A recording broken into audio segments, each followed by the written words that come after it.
প্রিয় সাথী, আশা করি সবাই ভালো আছেন, সুস্থ আছেন। এই শীতকালের ঠান্ডা কম বেশি হওয়ার কারণে কি ছোট কি বড় প্রায় সকলের ক্ষেত্রে ঠান্ডা লাগা, সর্দি, কাশি, নাক থেকে কাঁচা জল পড়া, চোখ ছলছল করা, গলা ব্যথা, গলা খুসখুস করা ইত্যাদি অনেক কিছু হয়ে থাকে বা হচ্ছে।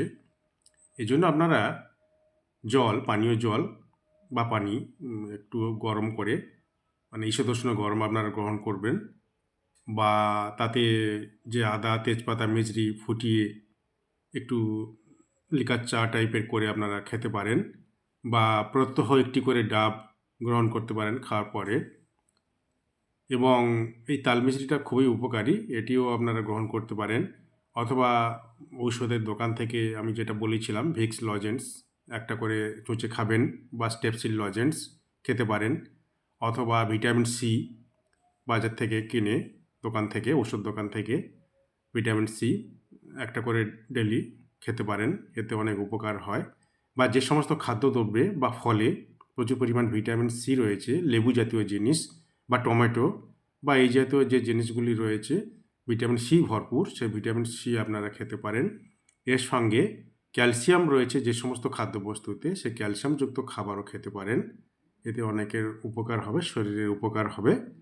এবং এই ঠান্ডা যাতে না লাগে সেটাও অবশ্যই একটু খেয়াল রাখবেন।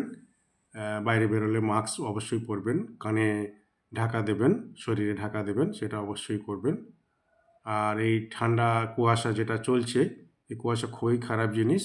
এই কুয়াশা যাতে সরাসরি নাকের মধ্যে না প্রবেশ করে সেজন্য আপনারা ব্যবস্থা গ্রহণ করবেন। আর যদি খুব বেশি এইটা হয়ে থাকে সেজন্য ডাক্তারবাবু পরামর্শ মতো অ্যান্টিবায়োটিক ট্যাবলেট বা ক্যাপসুল রয়েছে, কফ সিরাপও রয়েছে, সেগুলি গ্রহণ করতে পারেন। আর সুষম আহার অবশ্যই গ্রহণ করতে হবে, প্রোটিনযুক্ত সুষম আহার। প্রত্যেকদিন একটি করে ডিম সেদ্ধ অনেকে গ্রহণ করেন বা করতেই পারেন, কোনো অসুবিধা নেই, এতে শরীরে উপকার দেখা দেবে। সবাই ভালো থাকবেন, সুস্থ হবেন, দেখা হবে পরের ভিডিওতে। নমস্কার।